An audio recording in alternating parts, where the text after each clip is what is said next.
नमस्कार दोस्तों, स्वागत है आपका हमारे YouTube चैनल पर जिसका नाम है परीक्षिता एकेडमी।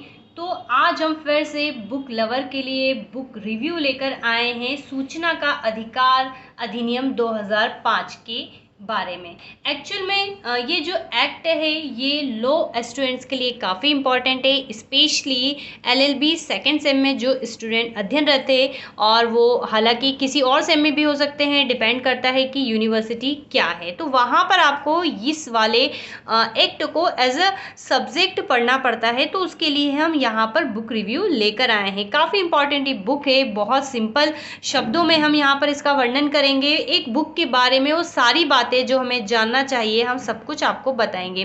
तो गाइस, अगर आप भी हमारे इस यूट्यूब चैनल पर नए हैं, वीडियो में आगे बढ़ने से पहले कहेंगे तो आप भी हमारे चैनल को सब्सक्राइब कर सकते हैं, वीडियो पसंद आए तो लाइक और शेयर भी कर सकते हैं। तो चलिए आगे बढ़ते हैं और बात करते हैं इस बुक के बारे में। तो यहाँ पर ये इसके राइटर हैं, हम देख सकते हैं राइट टू इन्फॉर्मेशन, और काफ़ी इंपॉर्टेंट ये वाला एक्ट जो सबसे ज़्यादा इंपॉर्टेंट होता है इसका, जिसको नॉलेज हो जाता है, वो सरकारी मशीनरी को जो है मज़ा ला देता है। ठीक है, तो बहुत इंपॉर्टेंट है। तो चलिए हम इसको बुक के सारे जो एरिया है उसको कवर करते हैं। तो सबसे पहले बात तो सेंट्रल लॉ पब्लिकेशन की बुक है और हिंदी मीडियम में हम यहाँ पर बता रहे हैं आपको, और इसकी लैंग्वेज बहुत सिंपल है क्योंकि सेंट्रल लॉ एजेंसी की बुक हम प्रेफर करते हैं, और इसकी लैंग्वेज चूँकि काफ़ी ईजी होती है, जल्दी समझ में आ जाती है, इसलिए हम यहाँ पर इसको बता रहे हैं। तो चलिए आगे बढ़ते हैं। पेज को अगर हम देखें तो एकदम लेटेस्ट वर्जन है, इसका 3rd एडिशन है, 2023 का ही है। सेंट्रल लॉ पब्लिकेशन आपको दिखाई दे गया होगा और इसकी सारी जानकारी। तो चलिए आगे बढ़े। अगर हम डायरेक्टली आ जाते हैं इसके प्राइस पर। इसका प्राइस है 140 रुपीज़। हमें ये 20% लेस में मिला है, तो डिपेंड करता है आप इसको कहाँ से परचेस करते हो और आपको क्या क्या रहेगा। तो बुक की सारी जानकारी हमने दे दी।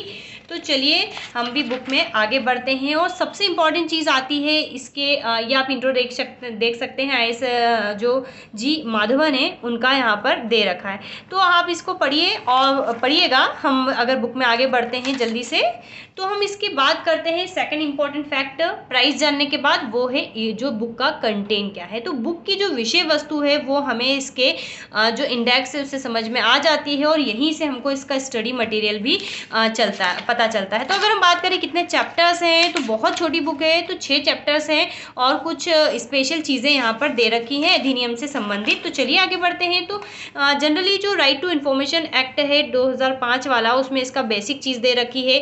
अध्याय 1 में इसकी प्रारंभिक दे रखा है, अध्याय 2 में सूचना का अधिकार और लोक प्राधिकारियों की बाध्यताएं दे रखी हैं।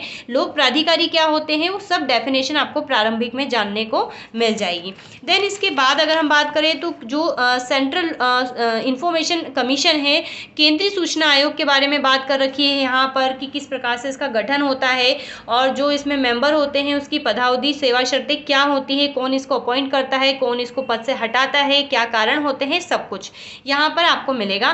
देन इसके अलावा राज्य सूचना आयोग की यहाँ पर बात की गई है। तो राज्य सूचना आयोग की बात करें तो ये बिल्कुल, अगर आपने सेंट्रल वाला पढ़ लिया है तो बिल्कुल इसी के पैरेलल चलता है स्टेट वाला। बस यहाँ पर जहाँ प्रेसिडेंट रहता है वहाँ पर गवर्नर आ जाता है, यहाँ पर प्राइम मिनिस्टर है, वहाँ पर आ जाता है आपका CM चीफ मिनिस्टर, और भी कुछ छोटे मोटे माइनर से चेंजेस है। तो ये दोनों चीज़ें आपकी एक साथ कवर हो जाती है। अगर हम आगे बढ़े तो अध्याय 5 में बता रखा है सूचना आयोग की शक्तियाँ, कृत्य, अपील तथा शास्तियाँ क्या कुछ हैं, और लास्ट में है प्रकीर्णन।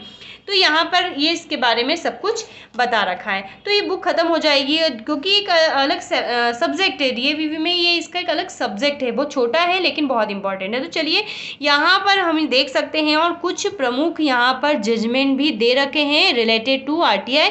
तो यहाँ पर आप जल्दी से इसके ऊपर नज़र घुमाइए, देख लीजिए क्या कुछ है ज़रूरी, क्या कुछ है खास। यहाँ पर आप जब देख लेंगे तो आपको हो जाएगा अंदाज़। चलिए, अंदाज़ा हो जाएगा और बन जाएगा आपका एक नया अंदाज। तो ये है बुक।